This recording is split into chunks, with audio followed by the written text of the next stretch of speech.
¿Confiamos verdaderamente en lo que dice la Biblia o solamente tenemos una fe de labios que confiesa la vaguedad en decir que tenemos un Dios santo, un Dios fiel, un Dios fuerte, un Dios que donde quiera que vayamos está, pero nosotros mismos a veces no nos creemos eso que nosotros confesamos de puros labios? ¿O verdaderamente creemos que sí tenemos a un Dios todopoderoso, a un Dios fuerte, a un Dios sanador?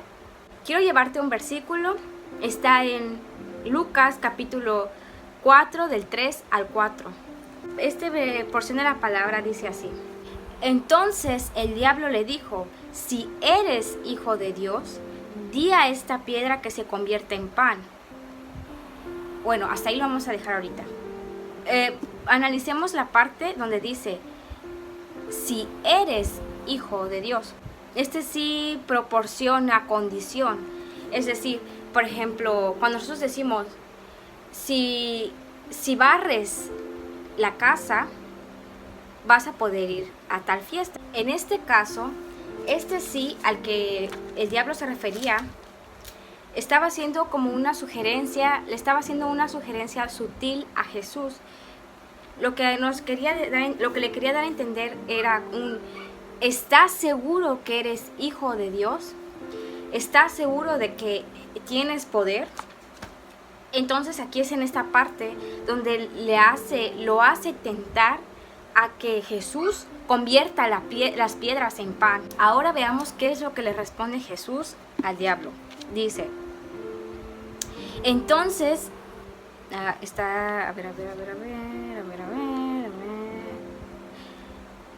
Jesús respondiéndole dijo, escrito está, no solo de pan vivirá el hombre, sino de toda palabra de Dios. Aquí vemos cómo Jesús le responde al diablo con la palabra, con la misma palabra. Jesús no dudó en ningún momento de que él era hijo de Dios. No se puso a preguntar, ¿será que sí soy hijo de Dios o será pura mentira? Jesús en ningún momento dudó de que era hijo de Dios. Nunca dudó de eso. Lo podemos ver en esta parte. Escrito está. Jesús dijo, escrito está, para hacer énfasis en que no dudaba de lo que decía la palabra de Dios, es decir, confiaba plenamente en lo que decía y lo que estaba escrito. Y hay algo que es muy curioso, porque capítulos antes de la tentación, este es el capítulo que se llama Tentación de Jesús, que fue cuando Jesús ayunó los 40 días en el desierto. Bien, veamos unos capítulos antes, había sido el bautizo de Jesús. Si leemos este capítulo, les voy a leer, dice, aconteció que cuando todo el pueblo se bautizaba, también Jesús fue bautizado. Y orando, el cielo se abrió y descendió el Espíritu Santo sobre él en forma corporal, como paloma. Y vino una voz del cielo que decía, tú eres mi Hijo amado, en ti tengo complacencia. Es decir que por así decirlo, supongamos que habían pasado en ese entonces unos días antes o unos días antecitos, Jesús había sido bautizado y Dios ya le había dado esta palabra, o ya a él a viva voz ya le había dicho que él era su hijo. Entonces, ahora vamos a lo del desierto. El diablo fue astuto, quiso utilizar lo que anteriormente se le había dicho ya a Jesús para poder tentarlo. Si realmente eres hijo de Dios, ve y convierte estas piedras en pan. Era como decirle, a ver, si tanto hijo de Dios que eres y tanto poder que tienes, ¿por qué no vienes y conviertes esto para ver si tienes poder? Lo quería probar, lo estaba tentando. Sin embargo, Jesús nunca dudó en ningún momento de lo que, aparte de que Dios ya le había confirmado de que era su hijo único, él utilizó la Biblia también para respaldar de que no solo de pan vivirá el hombre. Jesús estaba sediento, quería palabra de Dios, quería algo que quería hacer todo lo que la voluntad de Dios para poder reencontrarse y acercarse más a Dios en su presencia. Por eso es que estaba haciendo un ayuno, y lo que quería el diablo era tentarlo y hacer que rompiera ese ayuno. Seguimos en el desierto. Cuando Jesús estaba ayunando, el diablo siguió atacando y atacando esa parte de a ver cuánto Jesús confiaba en la palabra de Dios, o a ver cuánto confiaba en lo que Dios decía, en lo que Dios ya le había afirmado. En la siguiente, en el mismo capítulo en el que estábamos, en la tentación de Jesús, dice el diablo: y le llevó el diablo a un alto monte, y le mostró en un momento todos los reinos de la tierra, y le dijo el diablo: a ti te daré toda esta potestad y la gloria de ellos, porque a mí me ha sido entregada, y a quien quiero la doy.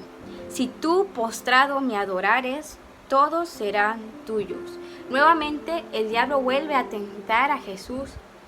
Ahora vemos lo que le responde él. Respondiendo Jesús le dijo: vete de mí, Satanás, porque escrito está. Aquí vuelve otra vez a utilizar como escudo la Biblia.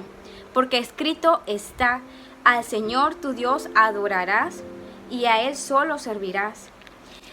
Volvemos a ver que Dios vuelve a utilizar la Biblia, que Jesús vuelve a utilizar la Biblia, y vemos aquí que Él la utiliza porque cree genuinamente y cree plenamente en todo lo que está escrito en este libro. Es porque es verdad, porque Dios no es Dios de mentira, no es hijo de hombre para mentir. Entonces es donde vemos nuevamente que el diablo vuelve a atacar a Jesús con eso. Por eso es la importancia de tener en nuestras vidas qué tanta confiabilidad le tenemos a lo que está escrito en ella, a lo que Dios nos ha dicho. Si realmente creemos o solo nos engañamos. ¿Será que Dios sí será fiel? ¿Será que Dios sí será poderoso? Es donde nosotros dudamos y somos incrédulos al pensar que Dios no tiene poder para hacer todas esas cosas que están en la Biblia. Ahora, sigamos que en ese mismo capítulo dice: y le llevó a Jerusalén y le puso sobre el pináculo del templo y le dijo: si eres hijo de Dios. Vemos nuevamente que le hace otra vez mención a esto: si eres hijo de Dios, échate de aquí abajo, porque escrito está: a sus ángeles mandará cerca de ti que te guarden, y en las manos te sostendrán para que no tropieces con tu pie en piedra. Aquí vemos, wow, el diablo sabía parte de la Biblia. Claro, el diablo conoce la Biblia. Sin embargo, distorsionó la palabra para poder tentar a Jesús.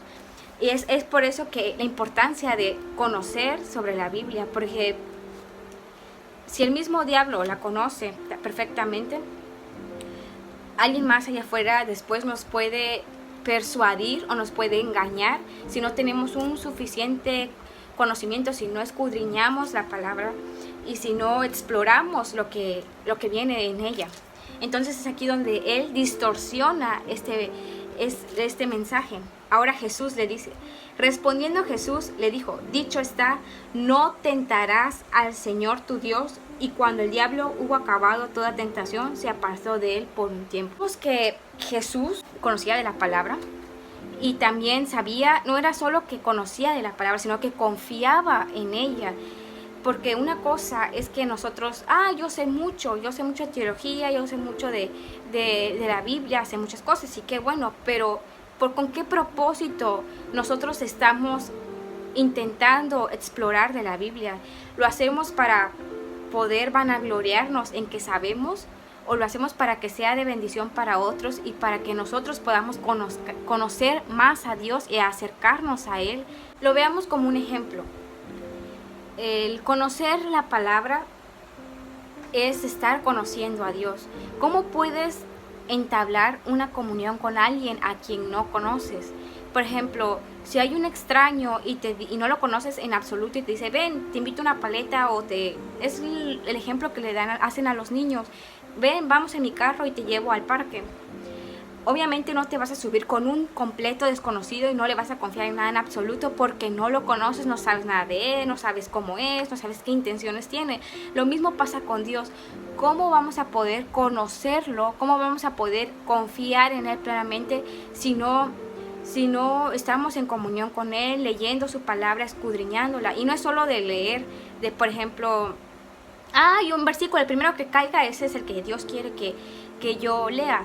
Es explorar a profundidad, tener una guía para poder estudiarla, puede parecer difícil al principio, pero cuando comienzas a adentrarte ya no hay algo que te haga parar. Y esto es algo, no es para que nosotros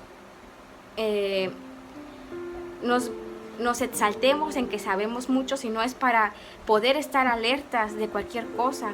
A veces nosotros somos de poca fe porque no creemos realmente en las cosas que vienen en la Biblia. Nosotros no creemos en que el mismo Dios que abrió el Mar Rojo con los israelitas es el mismo Dios que está ahora con nosotros.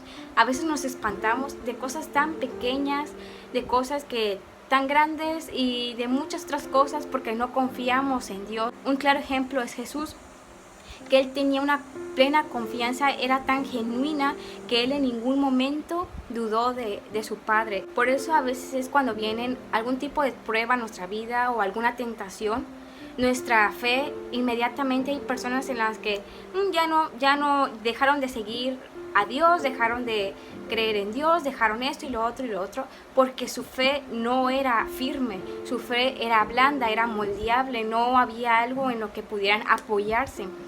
Es aquí donde nosotros debemos de preguntarnos, ¿será que mi fe es una fe inquebrantable, una fe que permanece?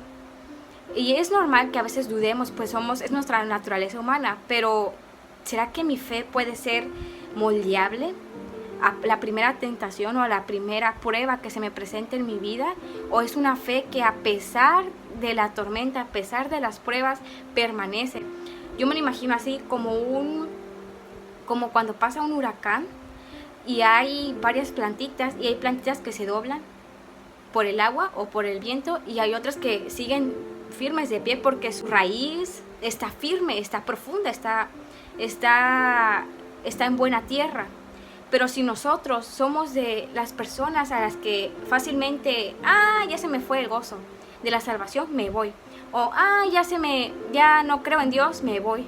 ¿Por qué? Porque nuestra fe no está firme en Dios. Mi exhortación es que ahora que ya nos hemos dado cuenta de que Dios es poderoso, de que todo lo que hay en su palabra es real y que algún día se va a cumplir, que ya se está cumpliendo lo que viene en su palabra, entonces debemos de pedir y pedirle perdón a Dios, porque recordemos que así como es lento para la ira, también es grande en misericordia, porque el ser incrédulos también es un pecado.